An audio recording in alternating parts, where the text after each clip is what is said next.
गोपाल किशोरम नमामि सदा गोपांगना संगहितं मधुरम गोवंशपालम हृदयं निधानं गोवर्धन धारकं शरणं व्रजामः। जय जगन्नाथ। सुस्वागत प्रिय बंधुगण। धारावाहिक क्रमे आज हूँ कार्तिक मासर द्वादश दिवस। उक्त द्वादश दिवस रे आपण मानक मु कार्तिक महात्म्य द्वादश अध्याय को पाठ कर श्रवण करने मनोनिवेश करिअछि। श्रद्धार सहित आपण मान श्रवण कले श्रम सार्थक हेब। जय जगन्नाथ। द्वादश अध्याय। शुण सकल मुनिगण द्वारकापुरे नारायण कहन्ति सत्यभामागे जैतिहास कृत जोगे ब्रह्मा सनातन संवाद तीर्थकु कहन्ति नारद शुण राजन मन तोषे हर भुवन कपिलासे सकल रुद्रगणे मिली प्रभुଙ୍କୁ कले निउ छाड़ी गज बाहन गणेश्वर सम्मुखे जोड़िबे निकर ईश्वर मुख चाहि भणी बोलंती शुण सुर पाणी दैत्यर रण जेते रीति आगे देखिले पशुपति पड़िला वीरभद्र रणे आंभ समान एक जणे तार संगते वीर जेते संख्या नहिले मले केते से चिंती नाही तुम्भ मने तांडव नृत्य अवधाने ए तुम्भ केउ प्रभुपण आपना हानि न प्रमाण एही प्रकारे कले कार्य काहाकू पूजिब लाज ए तुम्भ शत्रु जलंधर रणे जिणिला सुर नर जगतनाथ चक्र पाणी ताहाकू नेला रणे जिणी रखिला नेई निज पुरे एबर कर्म त्रिलोकरे एम्बे आंभर शत्रुगणे युद्ध करंती अकारणे तुम्भे ताहाकू न जिणिले संसार न रहिब भले एथकु हुओ सावधान देवंक दुख मने घेन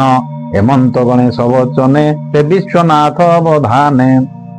बोलंती शुण सर्वगणे आज देखिब तुम्भे रणे मारिबी द्रुवृत दैत से जलंधर सिंधु सुत तार निधन जेबे नाही मोर सदने कार्य नाही हेमंत बोली देव काशी कपिलासुत पृष्ठे बसी युद्धकु होइले बाहार ज्योति विराजे दिनंकर पांच बदन त्रिलोचन जेन्हे प्रचंड हुतासन जटा मुकुट सप्त फेणी ललाट शिखे निशामणि कर्णे कुंडल कंठे हार सुवर्ण सूत्रे नर शिर जे जन शिवाश्रा करी ता शिर हर हृदय धरी भूत भुजंग गण साजे दश आयुध दश भुजे कांडको दंड चक्र काती त्रिशूल पिनाकस कति खड़ग परशु मुद्गर प्रचंड ज्योति पर खर धवल तनु ज्योतिराजे श्वेत वृषभ परे विजे शिव गमन्ते अंतरिक्षे बाजे डम्बरु नव लक्षे ता देखि रुद्रगण धाई प्रलय अग्नि प्राय होई सिंगा उपांग शंख ध्वनि शबदे पुरीला मेदिनी शुणी असुर बल कंपे शबद सिंह प्राय झांपे वन पशुंक प्राय होई दैत्यंकु बुद्धि नदी सही मंत्री विहीने चिंतकूले भालुथिला जे दैत्य बळे हेमंत काले शिव गणे प्रवेश हेले रण स्थाने शिवंकु देखि जलंधर भये कंपई थर हर कार्तिक व्रती देखी पाप जेन्हे कंपई हृद कंप जेन्हे असुर भय करी पुणी क्षेत्रीय गुण धरी कार्तिक व्रती देखी पाप जेन्हे हुई हृद कंप तेन्हे असुर भय करी पुणी क्षेत्रीय गुण धरी रथ आरोही हातीकारे धनु नाराच धरी करे युद्धे होइले आगु सार सारथी सिंहिका कुमर का देखी दैत्य बड़ी पछे लागिला सिंधु पति कांथे नाना आयुध करे धरी ଦୈତ୍ୟ ଧାଇଲେ ଦିଗପୁରୀ ବାଜଇ ଟମକ ନିଶାଣ ଦୈତ୍ୟ ଭେଟିଲେ ଶିବ ଗଣ ଧନୁ ଆକରେ ଶର ବିନ୍ଧି ଆବୋରି ଏକେ ଏକେ ବାଛି ଶୁଣ ରାଜନ ବିଷ୍ଣୁ ଲୀଳା ଯେ ଯାହା ତୁଲେ ଯୁଦ୍ଧ କଲା ତାହା କହିବା ଏକେ ଏକେ ଶମ୍ଭୁ ଆବୋରି ତ୍ରିଅମ୍ବକେ ଯୁଦ୍ଧ କରନ୍ତି ଅନ୍ତର୍ଯାପ୍ତ ସରସବଦେ ସପ୍ତଦୀପ ଚମକି ହେଲା ଟଳମଳ ସ୍ୱର୍ଗେ କମ୍ପତି ଦିଗପାଳ ନିଶ୍ଚୟ ତୁମ୍ଭେ ଗଣପତି ବାଣ ବିନ୍ଧନ୍ତି ପ୍ରତି ପ୍ରତି कार्तिक संगे जलंधर युद्ध करई अगोचर बाण बिंधंती कोटि कोटि बतास जेने जल वृष्टि काल नेउमी महाकाल भीमक भूले वास कल ए चारि क्षत्री मल्ल युद्धे पड़ी गड़ती रण मध्ये हेति प्रहति वीर घेनी युद्ध करती शिला घेनी प्रहति नंदा युद्ध कथा कहले न सरिव पोथा हेमंत एक एक रण निघात प्राय शुभे बाण युद्ध करती हर्निशी उभय थाट मिशा मिशी रणे पड़िले अनुक्षणे चक्र कुठार तीक्ष्ण बाणे शस्त्र विघाते शिर छिड़ी किंसुक पुष्प प्राय झड़ी कबंध कोटि कोटि नाचे मोड़ा पड़ती अति घंचे रथे मातंग खुर बाजी नित्य पड़ती रणे गर्जी धरणी दिशे रंग वर्णे सरे पीड़ित महाशून्य रणे ईश्वर कोपमूर्ति युगांत काल जेन्हे ज्योति सेही स्वरूपे त्रिपुरारी रहे असुर बल मारी शूल प्रहारे शंभु रथ भांगी होइला खंड शत विरथी होई महावीर सीम छामुरे हेला दूर विरथी होई महावीर सीम छामुरु हेला दूर शेषाल पिटी उमाकांत खड्गी रोमा को कले हत बल सदैत्य केश धरी परिघ घेनी ताकू मारी ता संगे 10 लक्ष रथी वृषभ पकाइला मंथी अयिते अशोकोटी मता पदाति न कला गणिता असुर नाम महाबली ताकू वदने थेसी तोड़ी पकाई देला अंतराळे सिंह पातिला नेई तळे पड़ी असुर हृद फाटी पुणी वृषभ मुखे छाटी पकाई देला अति वेगे दैत्य पड़िला सिंधु भागे ता देखी जलंधर चिते भय भाल अंतर गते ए महादेव विश्वनाथे मोर मरण हाते निश्चय संचिला दैव केहा अन्यथा करिव जे प्रति आशा कली एहा लभित न पारिली ताहा जेबे पार्वती रूप देखी तेबे से ए जन्म सुखी माया माया रे करिबी उपाय धरिबी सदानंद काये जीवी गौरी सन्निधकु विश्वासे हरिबी ताहाकु तेबे लभिबी सर्वजय मृत्यु को नाही मोर भय एते विचारी दुष्टमती मिलिला शंभु दैत्य कति ताकू बोइला प्रीतिपणे युद्ध संभाळी थाओ क्षणे मुंजाई व्यासी वितुरिते विचारी भिणई संगते हे देव काम माया धर जानई अनेक विचार युद्धे जिणिबी केउ भागे विचारिले उठिबी बेगे हेमंत कहि दैत्यनाथ शंभु को देला निज रथ ए रथे बसी दैत्य वीर शिव संगते युद्ध कर कश्यप सुत विप्रचिति रथे आवरी विश्वपति करंती असंख्य रण एथु अंतरे कथा शुण रण उफेकी जलंधर सेठारु गला केते दूर निज शरीर करी गोप्य मायारे हेला अन्य रूप पंचवदन 10 भुज विपुल बपु ज्योति राज करे त्रिशूल पाशुपत मुखरे 3 नेत्र हेमंत 5 आखि पंचवदने भस्म माखी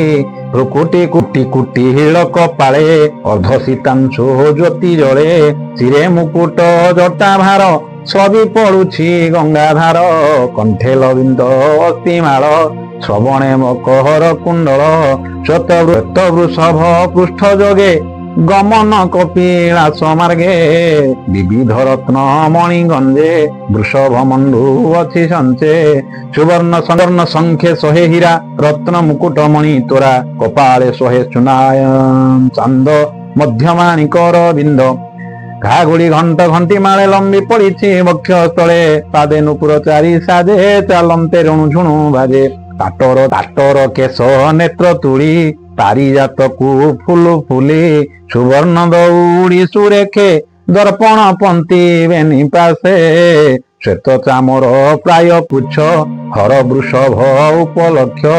ତାର ଉପରେ ଜଳନ୍ଧର ଜାଣ ପ୍ରତ୍ୟକ୍ଷ ବେଦବର ଝଧିରେ ବିଜେ ଲୀଳାବତୀ କିର୍ଣ୍ଣରୀ ବୃନ୍ଦେ ବେଢିଛନ୍ତି ଅପୂର୍ବ ବେଶ ନବରଙ୍ଗେ ନୃତ୍ୟ କରନ୍ତି ଅଙ୍ଗ ଭଙ୍ଗେ ଗଭୀରତାନ ଗୀତ ସ୍ୱରେ ମଙ୍ଗଳ ଜୟ ଶଙ୍ଖ ସ୍ୱରେ ତାଳି ମୃଦଙ୍ଗ ଯନ୍ତ୍ରର ବା ଏମନ୍ତେ କରୁଛନ୍ତି ସେବା ଶିବ ସମ୍ପଦ ପ୍ରାୟ ହୋଇ ଅସୁର ଶିବ ପୁରେ ଯାଇ ପାର୍ବତୀ ଦାସୀ ମାନେ ଆସି ଥିଲେ ଯେ ସିଂହ ଦ୍ୱାରେ ବସି ଜୟ ଶବଦ ଶୁଣି ବେଗେ ଉଠି ଚାହିଁଲେ ରାଜମାର୍ଗେ ଦେଖିଲେ ବିଜେ ବିଶ୍ୱନାଥେ ଗୟସ ପୁଷ୍ପ ବୃଷ୍ଟି ପଥେ ପଶୁ ବାହନେ ପଶୁପତି ସିରେ ଧରାଇ ଫୁଲ ଛତି ଯୁବତୀ ଗଣ ପାଶେ ବେଢି ଆସନ୍ତି ପଟୁଆର ଚଢି କେତେ ହେଦୁରେ ଶଙ୍ଖନାଦ ଶୁଭୁଛି ବୀଣା ଜୟ ନାଦ ଏମନ୍ତ ଦେଖି ଦାସୀ ଗଲେ ପାର୍ବତୀ ଆଗରେ କହିଲେ ଅନ୍ତପୁରେ ଯାଇ ଭୂମାତ ଆସ ବେଗ ହୋଇ ତୁମ୍ଭ ବଲ୍ଲଭ ତ୍ରିପୁରାରୀ ଆସନ୍ତି ରଣଜୟ କରି ନିକଟେ ଆସି ପରବେଶ ପ୍ରଭୁଙ୍କୁ ଅର୍ଘ୍ୟ ଦେବ ଆସ ଏମନ୍ତ ଦାସୀ ମୁଖୁ ଶୁଣି କନକ ଶୈଳ ଦୁଲ୍ଲଣି ନିଜ ଆସନୁ ଉଠି ବେଗେ କାଞ୍ଚନ ମାଳା ସଖୀ ସଙ୍ଗେ ପୁରୁବାହର ହୋଇ ଆସି କ୍ଷୀର ସମୁଦ୍ର ଜେହ୍ନେ ଶଶୀ ଦାସୀଙ୍କୁ କରେ ଅର୍ଘ୍ୟ ଥାଳି ଆସନ୍ତେ ପଡେ ହୁଳହୁଳି ନବରୁ ହୋଇଲେ ବାହାର ଦେବୀଙ୍କି ଦେଖିଲା ଅସୁର ଯେମନ୍ତେ ଶୁଣିଥିଲା ପୂର୍ବେ ନାରଦ ବଚନ ପ୍ରଭାବେ ସେହି ସ୍ୱରୂପ ଆଗେ ଦେଖି ପିଛାଡ଼ି ନ ପାରିଲା ଆଖି ପାର୍ବତୀ ରୂପ ଅଗ୍ନି କାନ୍ତି ସୁଧ ସୁବର୍ଣ୍ଣ ବର୍ଣ୍ଣ ଭ୍ରାନ୍ତି ଶରଦ ପୂର୍ଣ୍ଣ ଚନ୍ଦ୍ର ପ୍ରଭା ତହୁଁ ଅଧିକ ମୁଖ ଶୋଭା ନୀଳବସ ବସନ ଅପହରଣ ସୁରଙ୍ଗ ନେତ ଉପରାଣ ବେନିଲୋଚନ ରୂପ ଚାହିଁ ଅସୁର କମ୍ପ ମାନ ଦେହି ପାର୍ବତୀ ଅଙ୍ଗ ଆଭରଣ ଯେସନେ ଆଦିତ୍ୟ କିରଣ ସିଏ ସୀମନ୍ତ ମଥାମଣି ନାସାରେ ମୁକୁତା ବସଣି ତା ଦେଖି ସାଗର ନନ୍ଦନ ହୃଦୟ ହୁଏ କପମାନ କୁରଙ୍ଗୀ ଲୋଚନ ଅଞ୍ଜନ ଦାନବ ଧୈର୍ଯ୍ୟ ଗଞ୍ଜନ କର୍ଣ୍ଣେ ତାଟଙ୍ଗ ବେନି ଦେଖି ବନ୍ଦ ହୋଇଲା ବେନି ଆଖି ନୀଳକୁନ୍ତଳ ବେଶ ଭାର କୁସୁମ ଫୁଟି ଦିଶେ ଶିର କନକ ଜମ୍ବୁ କଣ୍ଠ ଦେଶେ ମୁକୁତା ଚାପ ସରି ବସେ ବାହେ ହେବା ହୁଟି କରେ ଚୁଡ଼ି କାଞ୍ଚନ ନବରତ୍ନ ଜଡ଼ି ଅଙ୍ଗୁଳି ମାନଙ୍କରେ ମୁଦି କିରଣେ ଦୈତ୍ୟ ମନ ଭେଦି ବେଳକୁ ବେଳ ମନ ମୋହି ଅନ୍ତରେ କାମ ଅଗ୍ନି ଦହି ପାରଦ ଉଜ୍ଜ୍ୱଳକୁ ଚାହିଁ ଦେଶନେ ବନ ମୃଗ ରହି ନୃପୁରେ ଦେବୀ ବେନି ପାଏ ଚେରବ ଘଣ୍ଟି ଧ୍ୱନି ପ୍ରାୟ ଛୁଇଁ ଅସୁର ଶ୍ରୁତି ପୁଟେ ମନ ତା ରହିଲା ସଙ୍କଟେ ତାର ଦେଖି ଲୁବ୍ଧ କୁମାର ପ୍ରହାର କଲା ପାଞ୍ଚ ସ୍ୱର ମର୍ମେ ବାଜିଲା ରାଣ ଯାଇ ଅସୁର ଚେତନ ହୋଇ ବୃଷଭ ଉପରୁ ପଡ଼ିଲା ବୃକ୍ଷୁକି କୁସୁମ ଝଡ଼ିଲା ଅସୁର ସେହି ପରକାରେ ପଡ଼ିଲା ଧରଣୀ ଉପରେ ତା ଦେଖିରେ ବି ମନେ ଭ୍ରାନ୍ତି ଜାଣିଲେ ନିଶ୍ଚେ ମାୟା ଜ୍ୟୋତି ତକ୍ଷଣେ ହେଲେ ଅନ୍ତର ଧ୍ୟାନ ଗଗନେ ବିଜୁଳି ଯେ ସନ ଦାସୀ ସହିତେ ମହାମାଇ ରହିଲେ ଗୋପ୍ୟ ସ୍ଥାନେ ଯାଇ ଅସୁର ମୋହେ ପଡ଼ିଥିଲା କ୍ଷଣକେ ଚେତନା ପାଇଲା ଲାଜେ ବାହୁଡ଼ି ସିନ୍ଧୁ ଶିଷ୍ୟ ପୁଣି ହୋଇଲା ନିଜ ବେଶ ରତ୍ନ କାଇଁଚ ରଥେ ବସି ଯୁଦ୍ଧେ ପ୍ରବେଶ ହେଲା ଆସି ଏଥୁ ଅନ୍ତରେ ଶୁଣ କଥା ଅମ୍ବିକା ପାଇ ମନ ବ୍ୟଥା ପୁରୀ ଏକାନ୍ତ ସ୍ଥାନେ ବସି ଧ୍ୟାନେ ଚିନ୍ତିଲେ ବ୍ରହ୍ମରାଶି ସେ ପ୍ରଭୁ ବିଜେ ସର୍ବଭୂତେ ପୂର୍ବାହାର ଅନ୍ତର୍ଗତେ ଅଶେଷ ଲୋକ ଚିନ୍ତାମଣି ବିଜେ ଗୌରୀ ମନ ଜାଣି ଧ୍ୟାନ ଗୋଚର ହୋଇ ଦୃଶ୍ୟ ଛାମୁରେ ହେଲେ ପରବେଶ ବିଷ୍ଣୁ ଦର୍ଶନ ଦେବୀ ପାଇ ଆନନ୍ଦ ଶିରେ କର ଦେଇ ପ୍ରତିବାଚ हे प्रभु देव नारायण तो नाम परम कारण परम हंस दीक्षा ज्ञाने तोते चिंतन्ति योगी जने तरूप ध्यान मार्गे देखी आत्मा को गरु थांती सुखी अंते मिलंती तो भुवने न जानती जम दर्शने एवंत महिमा तोहर शरण जनक सोदर बेजन काल भये डरी तोर शरण आश्रय करी तार विपत्ति आउ नाही सकल लोकाशय तुही तो देव देव निरंजन तोर भावे मूर्ख जन संसारे हेउ थांती धंदी ଦେଶନେ ରାଜା ଘରେ ବନ୍ଦୀ ମୁଁ ଏହା ଭଲେ ଅଛି ଜାଣି ତୁ ନାଥ ସର୍ବଚିନ୍ତାମଣି ସକଳ ଜୀବ ପରେ ବସୁ ସୁଜନ ରଖି ଦୁଷ୍ଟ ନାଶୁ ଏଣୁ ତ ଦଇ ତାରି ବାନା ଭକତ ହିତେ ବଜ୍ର ସେନା ମୁନି ଯେ କହିଛନ୍ତି ପୂର୍ବେ ମୋର ଗୁହାରି ଶୁଣ ଏବେ ଅସୁର ନାମେ ଜଳନ୍ଧର ବଳେ ଜିଣିଲା ତିନି ପୁର ସର୍ବ ସମ୍ପଦ କଲାଜୁର ତଥାପି ସେ ଲୋଭୀ ଅସୁର ମତେ ଲଭିବ ବୋଲି କରି ହେମନ୍ତ ମନରେ ବିଚାରି ମାୟାରେ ଧରି ଶିବ ରୂପ ମୋର ଭୁବନେ କଉଣମ୍ପ ନଷ୍ଟ ବେଭାରେ ଆସିଥିଲା ମୋର ପୁଅ ଦେଖି ମୋହ ଗଲା ଧର୍ମ ଯେ କଲା ପ୍ରତିକାର ନହିଲେ ସରନ୍ତା ବେଭାର ତୁ ନାଥ ସର୍ବ ଧର୍ମ ଗୁରୁ ମତେ ଯେ ରଖିଲୁ ଦୁସ୍ଥରୁ ଏବେ ମୁଁ କରିବି କେମନ୍ତ ବିଚାରି କହ ଲକ୍ଷ୍ମୀକାନ୍ତ ସେ ଜଳନ୍ଧର ଥିଲେ ଭଲେ ନିଶ୍ଚେ ସୁଜନେ ନାଶ ଗଲେ ଅଧିକେ କି କହିବି ଆଉ ପ୍ରଭୁ ବୁଝି ଆଜ୍ଞା ହେଉ ହେମନ୍ତ ଦେବୀ ବାକ୍ୟ ଶୁଣି ହସି କହନ୍ତି କମ୍ଭୁ ପାଣି ଶୁଣ ଗୋ ଦେବୀ ଶାକମ୍ଭରୀ ମାୟାକୁ ମାୟା କରେ ପାରି ମୋ ନାମ ମାୟା ଧର ଯେଣୁ ମାୟା ମୁଁ ନ ସହି ତେଣୁ ସେ ସାଧୁ ଠାରେ ପୁଣି ମାୟା କରନ୍ତି ଯେଉଁ ପ୍ରାଣୀ ମୁଁ କରନି କରଇ ତାକୁ ମାୟା ଯାବତ ଥିବ ତାର କାୟା ତାବତ ସୁଖ ନାହିଁ ମୋର କହନ୍ତି କରୁଣା ସାଗର ଏବେ ଜଳନ୍ଧର ଆସି ମାୟାରେ ତୁମ୍ଭପୁରେ ପଶି